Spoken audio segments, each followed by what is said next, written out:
Des maths. Aujourd'hui, on se trouve pour une petite présentation et un retour d'expérience sur le couteau de chez Varus Teleka, le Terava Scrama. Donc cette vidéo va être divisée en 4 parties. La première partie va être sur la description du couteau et ses caractéristiques. La deuxième partie va être sur les tests de coupe et sur ses avantages et inconvénients. La troisième partie va être sur les prix, les différences de prix du couteau. Et la quatrième partie, pour finir, sera sur mon avis global du couteau. Allons-y. Je suis désolé pour toutes les personnes qui attendaient cette vidéo depuis bien longtemps. Voilà, j'ai besoin de temps pour me faire un avis sur ce couteau. Je teste pas les couteaux comme ça rapidement. Il me faut vraiment que je prenne du temps.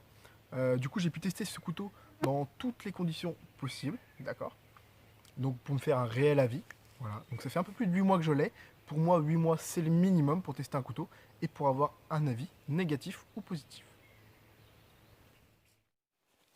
Commençons tout de suite par les caractéristiques.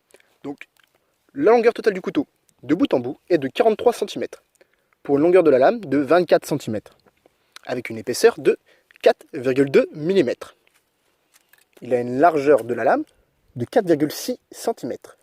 Le dos de la lame est à 90 degrés, parfait pour écorcer ou pour gratter le firesteel. Il a deux aiguisages bien distincts.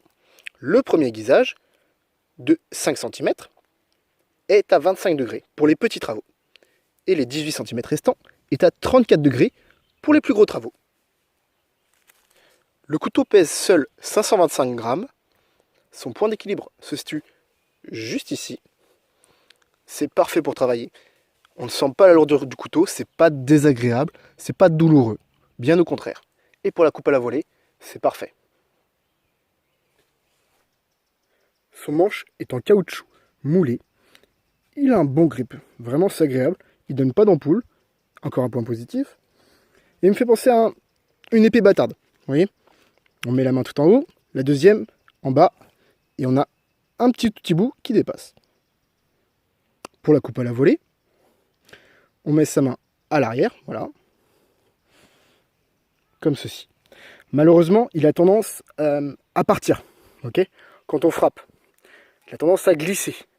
Même quand elle est mouillée par la pluie ou par la transpiration, ce manche a tendance à glisser. Donc je vous recommande, si vous avez la possibilité, de vous-même vous faire votre manche. Ce manche-là, il est confortable, mais il n'a pas une bonne prise quand il est mouillé. Alors, la dragonne ici permet de résoudre un petit peu le souci, mais c'est pas foufou. Et pour les travaux plus petits, plus fins, on rapproche sa main le plus près de la lame, et c'est super agréable pour le petit travaux. Parlons maintenant de l'acier. C'est un acier au carbone 80 CRV2 avec une dureté de 59 HRC. Donc c'est un acier, comme vous le voyez, qui rouille un petit peu. Donc il faudra comme l'entretenir et faire attention. Mais qui s'aiguise très bien et qui prend très peu les chips. Voilà. Il y a un trou ici pour la dragonne. Et le trou qui est ici, c'est uniquement pour la fabrication.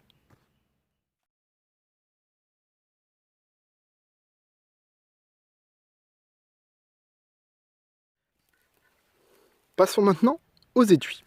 Donc, celui-ci en plastique, voilà. Rien de spécial. Aucune attache fournie avec, d'accord. Un trou ici pour l'évacuation des eaux. Les petits trous ici si vous voulez mettre de la corde pour faire une attache. Voilà, maintenant malheureusement, quand vous avez passé la lame, la corde qui sera à l'intérieur va s'abîmer. Bas de gamme, mais à une excellente rétention. Ça ne bouge pas.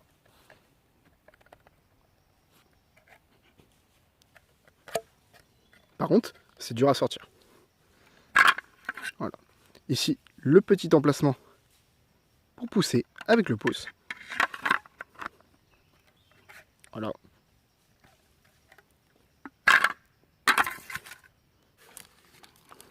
Le deuxième étui disponible est en plastique à l'intérieur, d'accord. C'est exactement le même que celui-ci à l'intérieur, qui est juste recouvert d'un cuir en tannage végétal de 2 mm.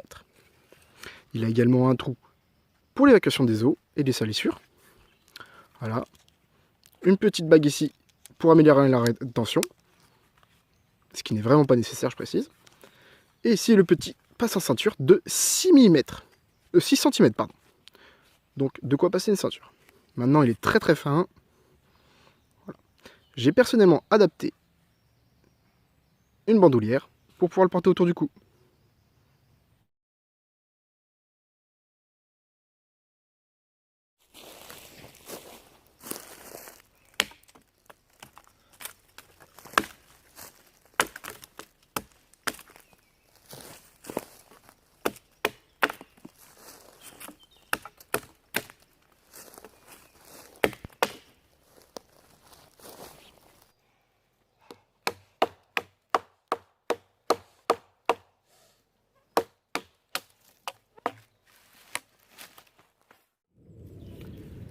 Donc je précise que c'est typiquement le couteau avec lequel je m'autorise le bâtonnage, d'accord?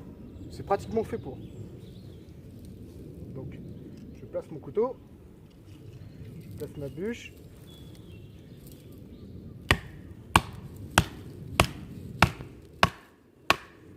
Voilà, je peux même taper sur le manche, j'ai pas peur de le casser.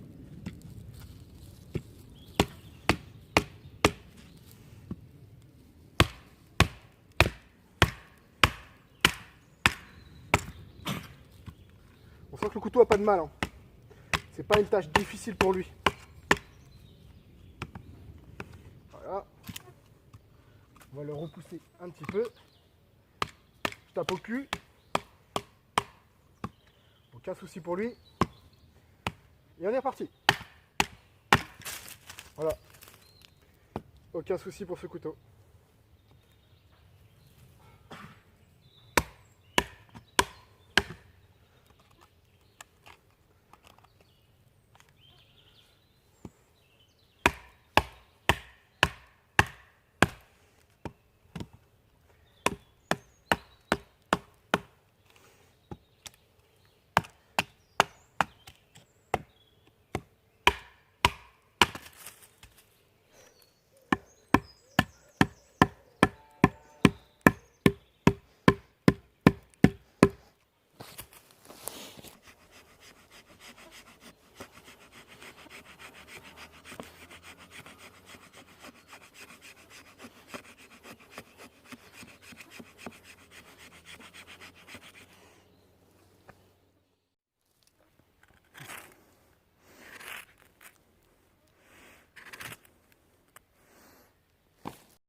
Nous voici donc à la troisième étape. Nous allons parler du prix, le nerf de la guerre. Donc la lame seule, hop, sans le manche, coûte 58 €. La lame plus le manche plus l'étui en plastique coûte 70 €. La lame, le manche, l'étui en plastique recouvert de cuir coûte 108 €. Petite information, l'étui en plastique seul coûte 3 € et l'étui en cuir seul coûte 38 €.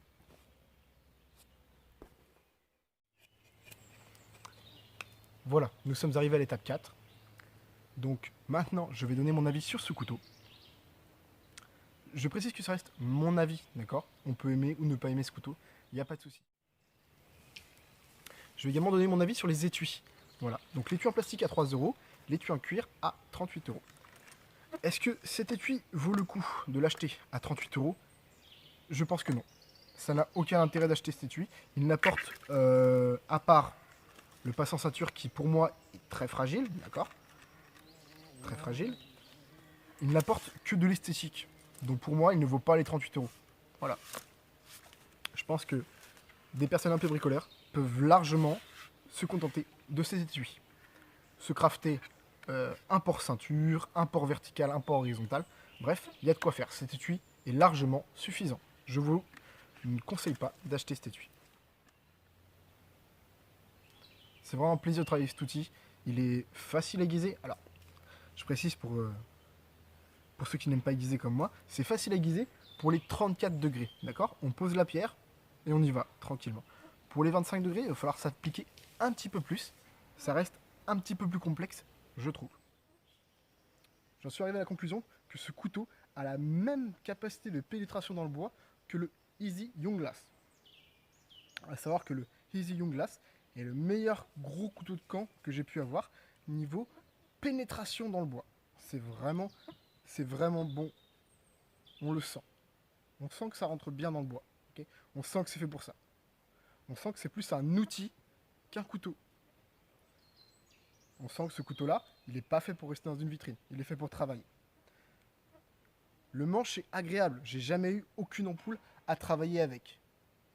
Malheureusement, pour moi, je trouve que quand on transpire et qu'on a les mains mouillées, il glisse. Avec la Dragon, ça résout un peu le problème. D'accord?